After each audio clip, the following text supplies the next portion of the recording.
Hello guys, welcome back to my channel Julie creation. আবারও একটা ছোট্ট ব্লগ তোমাদের কাছে শেয়ার করতে চলে এসেছি। এই বিকেলের একটা ছোট্ট মোমেন্ট, সুন্দর একটা ওয়েদার আর সব কিছু মিলিয়ে একটা সুন্দর একটা পরিবেশ আমি তোমাদের সাথে শেয়ার করতে চাই। সামনে আমার মেয়ে তুলিকে কোলে করে নিয়ে যাচ্ছে। আমাদের ঘরের পাশে আমার একটা মাসির ভাই হয়, সম্পর্কে আমার মামা হয়। তো আমরা দুজনে যাচ্ছি, দুজনে নয়, আমরা তিনজনে যাচ্ছি দোকানে। আমি কিছু জিনিসপত্র কিনবো, তো ও তুলিকে নিয়ে খেলা করছিল। আমি বললাম চলো যাই, হেঁটে আসি একটু দোকান থেকে। ওই জন্য আমরা সবাই হেঁটে হেঁটে একটু দোকানে যাচ্ছি সামনে। দেখো কত সুন্দর ওয়েদার, আর সত্যি বলতে বিকালের এই ওয়েদারে না খুব সুন্দর লাগে। আর সব থেকে ভালো লাগে দুপুরে যে মেঘের যে পেঁজা পেঁজা মেঘটা যে আকাশে ওঠে, ওটা খুব সুন্দর লাগে আমার। তো আমরা চলে এসেছি মেন রোডে। সেখান থেকে বেশি দূর না, পাশেই তোমাদেরকে একটা ছোট্ট হনুমান মন্দির দেখাবো, খুবই জাগ্রত মন্দির।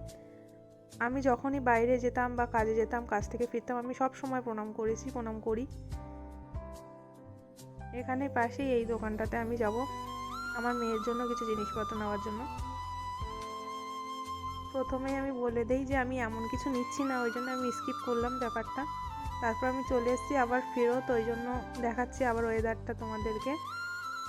আর আবারও একটা জিনিস তোমাদের দেখাই, ওই যে লম্বা লম্বা ঘাসগুলো দেখছো না, ঘাসের মাথায় যে ফুলগুলো, জানি না কি ফুল, ভালো লাগছিলো, তো আমি ওই জন্য ভিডিওতে দেখালাম, কিন্তু অতটা কাছে যেতে পারিনি, অনেকটা উঁচু বলে।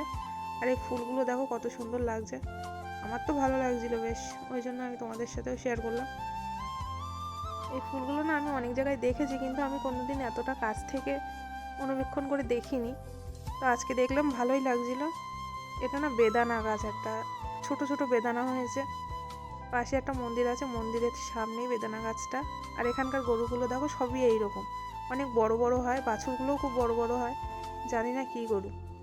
এখানকার আমরা যেখানে থাকি পাশেই এই গরুগুলো দুধ বিক্রি করে ওদের মালিক।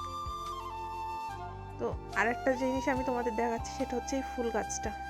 এটা খুব ভালো লাগে আমার এই ফুলটা, মানে এত সুন্দর লাগছিল ব্যাপারটা, মানে কি বলবো, মনে হচ্ছিল যে একটা ফটো তুলি, ফুলগুলো এত সুন্দর লাগছিল।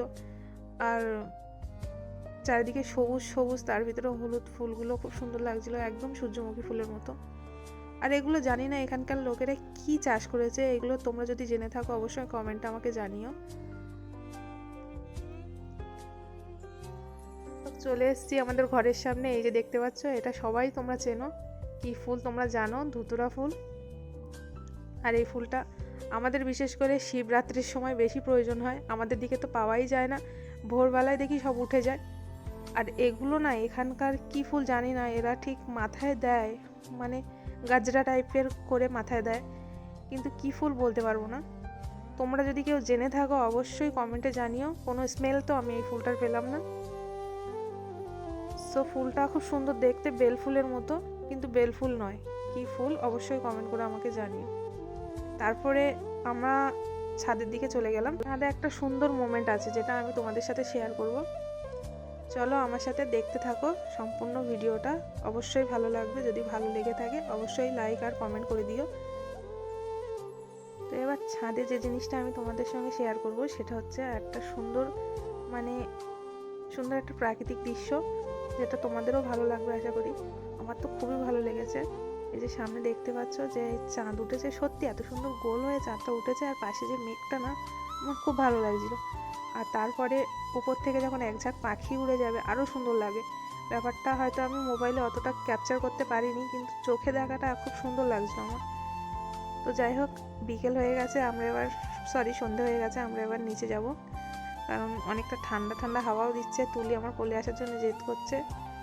তো গাইস, আজকের জন্য এইটুকুনি, আবার দেখা হবে পরের ব্লগে। আজকের মতো টাটা, বাই বাই।